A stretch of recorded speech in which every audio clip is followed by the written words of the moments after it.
welcome back to this NPTEL lecture.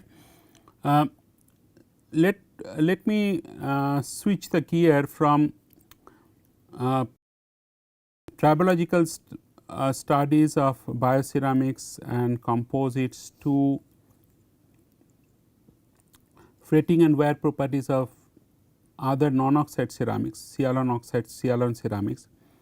Although SIAION ceramics can be used for biomedical applications, there is a company based in US who used to develop the silicon nitride ceramics for biomedical applications, but however, it has not penetrated so far very deeply into the biomedical device industry, and I am not aware of too many companies who are developing silicon aluminum oxynitride based materials for biomedical applications. Therefore, I would safely consider silicon aluminum oxynitride based materials as an important class of ceramic materials which are currently being used for many of the structural applications and engineering applications, but certainly not for biomedical applications. Now, what is silicon aluminum oxynitride? Those who are not from ceramics background, most of you know that silicon nitride Si3N4 is one of the popular ceramic materials, but alumina is a kind of a model ceramic materials. Now, silicon nitride can form solid solution when you use alumina, aluminum nitride and silica, and if you form this 4 component system, then the solid solution that form, so it is called silicon aluminum oxynitride. So, silicon aluminum oxynitride is essentially a solid solution of silicon nitride with other oxide or nitride phases. So, those who are from metallurgy background, they know any material when exists in the solid solution phase, typically it has better mechanical properties, better hardness, better strength properties. A popular solid solution alloy is steel. Steel is a solid solution of iron and carbon. If there is no carbon, you cannot call it a steel, it is a pure iron. So, similarly, and why steel? Because steel has pure iron is very soft, but when you have carbon in the solid solution with iron, certainly that steel has a better hardness and strength properties. Now, in line with the similar argument, in case of the ceramic alloys like silicon aluminum oxynitride also has better strength and better fracture toughness properties than silicon nitride. So, therefore, in this particular case study, we will try to see that, so whether we can measure these wear resistance properties, how the wear resistance properties also depend on the microstructure of this material. So, these wear resistance properties mostly are measured using the SIAION as a ball. So, essentially we are discussing here self mated couple like SIAION against SIAION balls, and then load that we have chosen, it is around 8 Newton. This relative displacement at the contact is 100 micron, 6 hertz is the frequency, and typically 45,000 is the cycles. Now, silicon aluminum oxynitride materials also there are 2 polymorphs, one is that beta SIAION and the one is alpha SIAION, and beta SIAION and alpha SIAION is in line with the same argument, because baseline material, that is silicon nitride, they also have 2 polymers, alpha silicon nitride and beta silicon nitride. So, similarly alpha SIAION and beta SIAION ceramics, they have not that both of them have similar properties. For example, beta SIAION has good sinterability and relatively high fracture toughness, and these are associated with the rod like grains. Alpha SIAION on the other hand has higher hardness, but their sintered microstructure typically composed of the equiaxed grains. Now, this is the typical, this is little bit more details of the alpha SIAION and beta SIAION based materials. So, you have that initial silicon nitride powders, alpha silicon nitride, which is a typical composition of Si 11.5, N15, oxygen 0.5, and it has also higher reactivity than beta silicon nitride. It is clearly an unstable phase. It is higher solubility than beta silicon nitride, whereas in case of beta silicon nitride, it has a chemical formula as Si3N4, that is stoichiometric formula. It has anisotropic growth rates due to crystal form. This anisotropic growth you can see very clearly. This is your basal plane of the hexagonal crystal, right, and this is your this is the anisotropic growth rate here. This is your prism plane of 210 and basal plane of 0001 plane. So, along C axis you have a interface reaction controlled grain growth, and along A axis you have a diffusion controlled grain growth, and you have a difference in that surface energy, like gamma is decreased along this direction, it is smooth, but in the top basal plane, because it is a rough surface, it has more interfacial energy. And compared to alpha silicon nitride, that is the counterpart, it has a lower reactivity and more stable, and it is a stable phase after 1410 degree Celsius.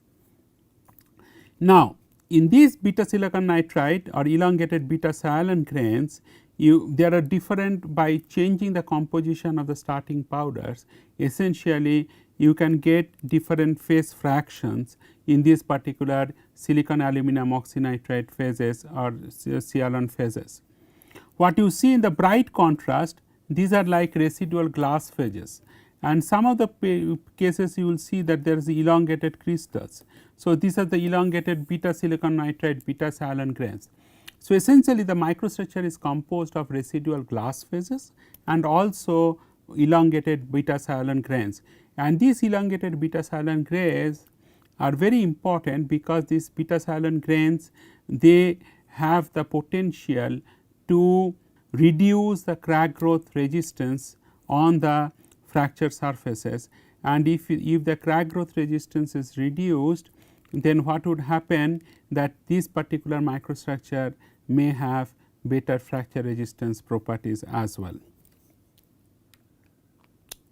Okay. Now, if you look at this particular table, let me spend little more time.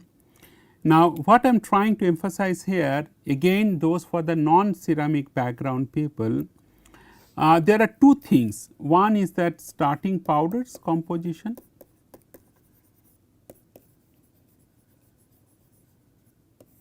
and one is the sintering conditions, sintering temperature, time, and so on. By changing these two parameters like starting powder, sintering temperature, and time, it is possible to obtain a range of different microstructures. Thereby, one can also obtain a range of properties in terms of hardness properties, in terms of fracture toughness properties, and so on.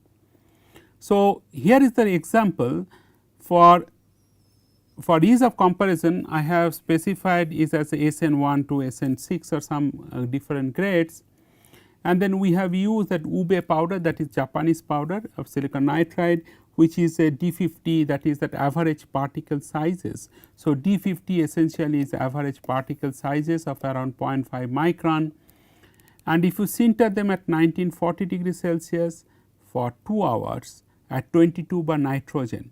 Remember, in the silicon nitride case, one has to use the nitrogen as an atmosphere. Why nitrogen atmosphere? If you use the normal ambient conditions air, then all the silicon nitride will be oxidized to silica. Okay. Now, if you use the nitrogen atmosphere, then what would happen?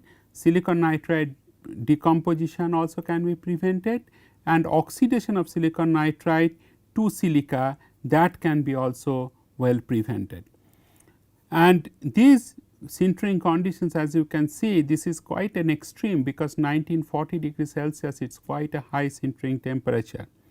If you compare that of alumina, alumina can be sintered typically at 1600 degrees Celsius for 2 hours or 4 hours.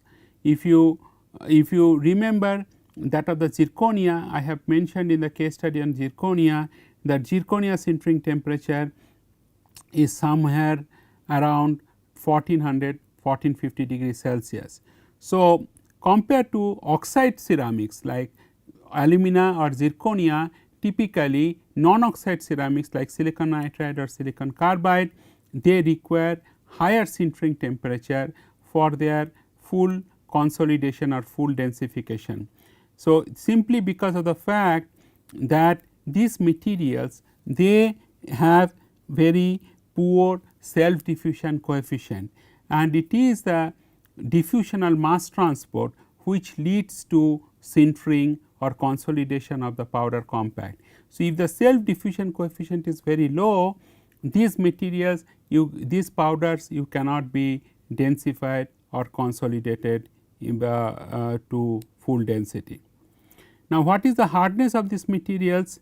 This hardness of this material SIAION phases, that is this materials, this has a this first material SN1, it has hardness of around 16.1 gigapascal. If you go to SN2, that is a different source of the powder where D50 is 1 micron, it has around 15.8 gigapascal. If you go to third one is a beta, it is 14 gigapascal. If you go to SN5, which is a mixture of beta with certain seed of the beta nitride, it is 12.4 gigapascal. And if you go to simple beta, but at different sintering conditions, 1850 versus 1940, 1851 hour, then also you get the hardness of 13.2 gigapascal. So, same material, there is a difference is around 1 gigapascal. If you see their fracture toughness, which is typically measured using the indentation cracking method in case of the ceramics, you can vary not only the hardness properties, but also you can vary the fracture toughness of these materials. Now, what you have seen in one of the earlier lectures by me, I have categorically emphasized that fracture toughness of zirconia needs to be tailored in order to optimize the wear resistance property. In other words, the major message of that particular lecture was that you can always strive towards obtaining better and better wear resistance better and better crack growth resistance property or fracture toughness properties, but at the expense of reduction in the wear resistance property.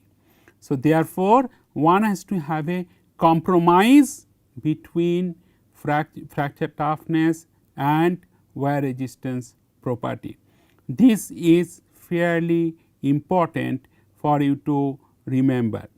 Now, in this particular case study, I would once again highlight that how fracture toughness properties play an important role in determining wear resistance properties for a different class of materials, that is called oxynitride ceramics like silicon oxynitride ceramics like SIAION, silicon aluminum oxynitride ceramics. So, this is again another example of the high toughness ceramics.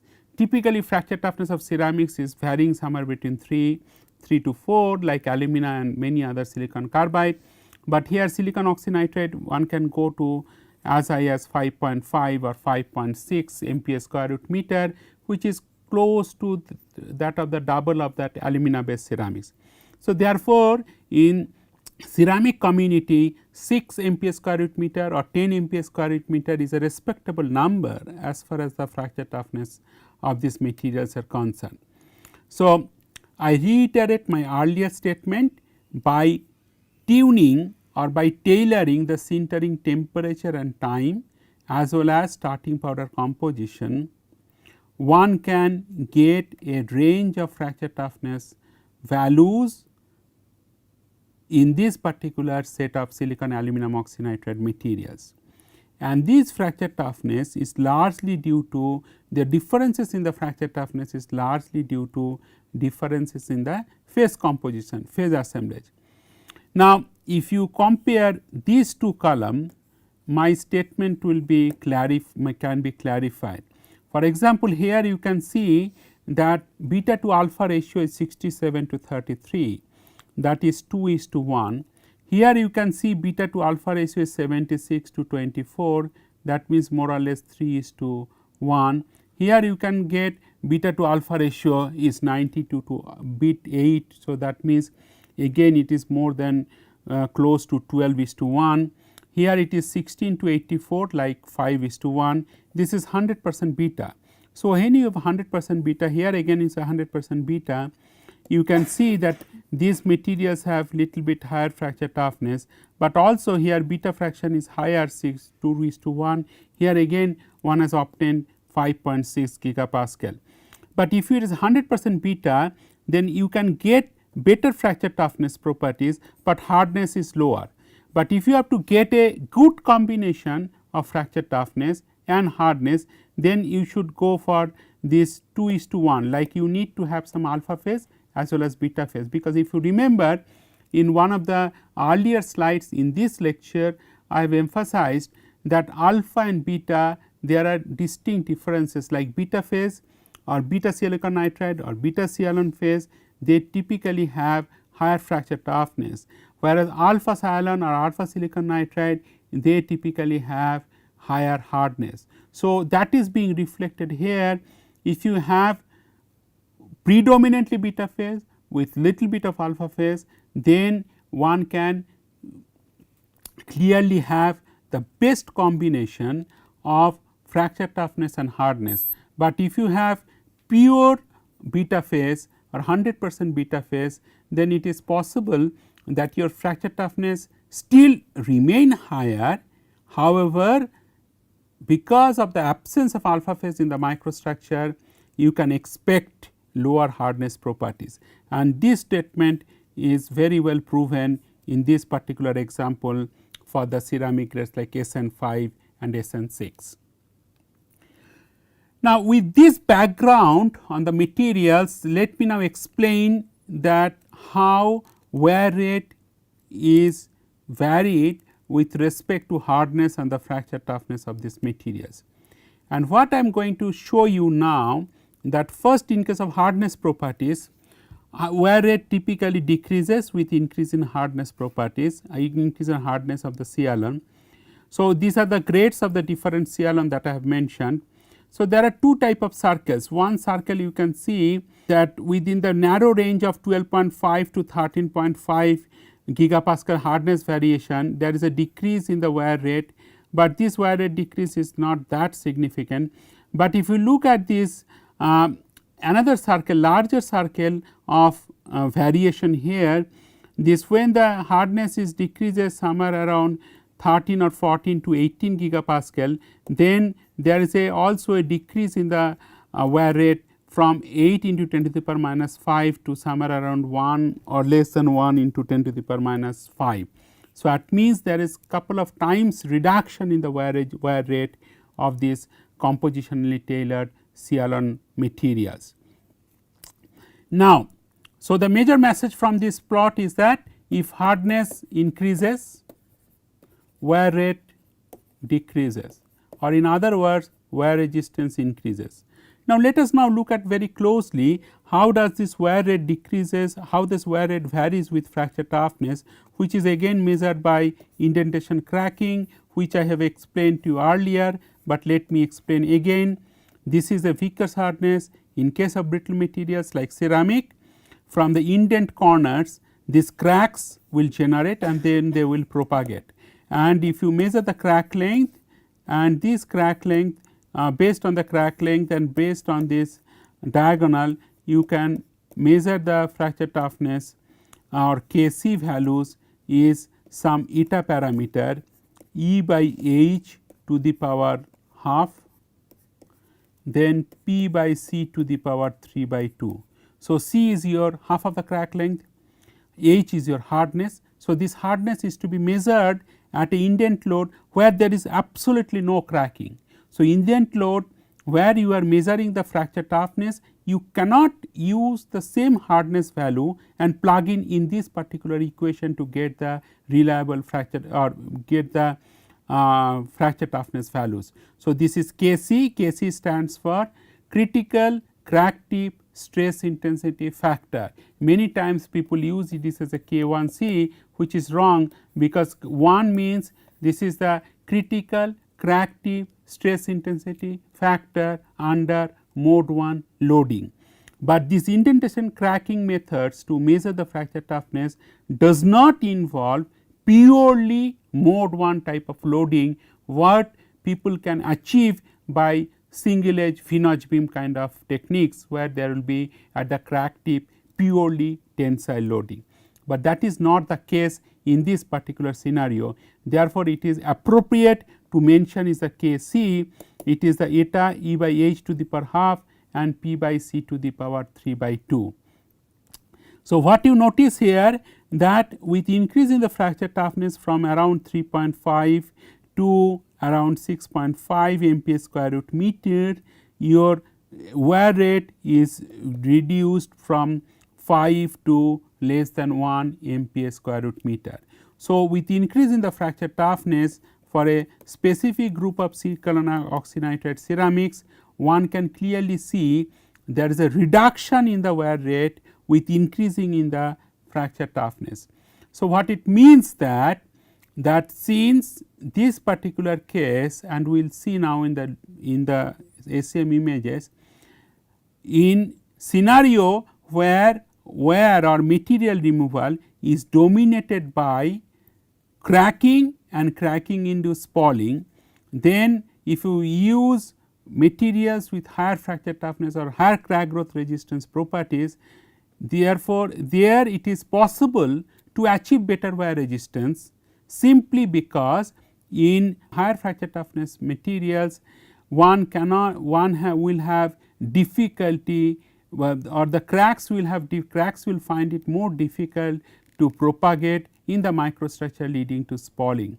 So, therefore, crack growth induced spalling can be minimized, and therefore, materials with better fracture resistance or better fracture resistance will be useful for better wear resistance property as well. Now, let me substantiate my statement further. Now, if you look at this wound surface image, the way I am tracing, so these are the typical cracking, right, and this cracking is typically at perpendicular to that of the fretting directions, and you can clearly see there is a thick tribolayer, and then thickness can be confirmed from the contrast difference between the wound surface as well as this tribolayer, and this you are seeing from the middle of this wound surface, and this is how this tribolayer is formed. Now, at different SN4, for example, which is very high wear resistance, very high wear rate, but low wear resistance, this is the scenario. In the SN5, which is somewhere here, where the material has this is this one and this is this one. SN5 is the material where you can see that there is tribolayer, this is a cracking, but tribolayer seems to protect the materials quite nicely, and that you can see from the center of the wound surface. So, what you notice here that crack growth resistance is increased, as a result the wear resistance also increased. Now, in next few minutes I am going to show you another class of materials, and this class of materials is called SIAION materials, S silicon aluminum oxynitride materials. This is S phase SIAION. You already know there are two phases, alpha phase and beta phase, and then we have already mentioned that non-oxide ceramic like silicon nitride, they have high fracture toughness and high temperature strength, which is not the case for silicon carbide for oxide ceramics. So, therefore, non-oxide ceramics are very important for various engineering applications. Okay. So, non-oxide ceramics are very important, and then you can do this silicon, part of the silicon in the silicon nitride lattice is replaced by aluminum, and part of the nitrogen replaced by oxygen, then you form the SIAIONs. So, in 1999, almost like 20 years ago, Jim Shane's group at Sweden, I think Stockholm, they have discovered SIAION is a new phase, that is S phase SIAION, which is a composition of M2 ALX Si12 minus X, nitrogen 16 minus X and O2 plus X. and with x is equal to 2 and M is a cation of group 3 or group 2 of the periodic table. A larger cation barium to strontium substitutes some part of the aluminum to silicon, and that influences the material properties. How these materials are done, how these materials are processed? As I have mentioned earlier, that SIAION materials, you use that silicon nitride, aluminum nitride, alumina. So, all these phases are same, but to dope with barium, it is we have to use barium or strontium, we have to use the precursor powders, that is barium or strontium carbonate.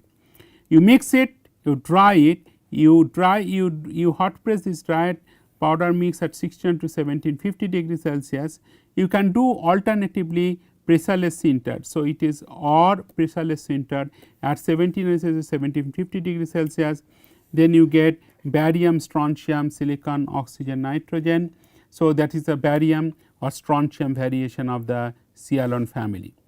This is the typical XRD traces, and what you notice here that you have a barium doped S phase, silicon S SIAION phase.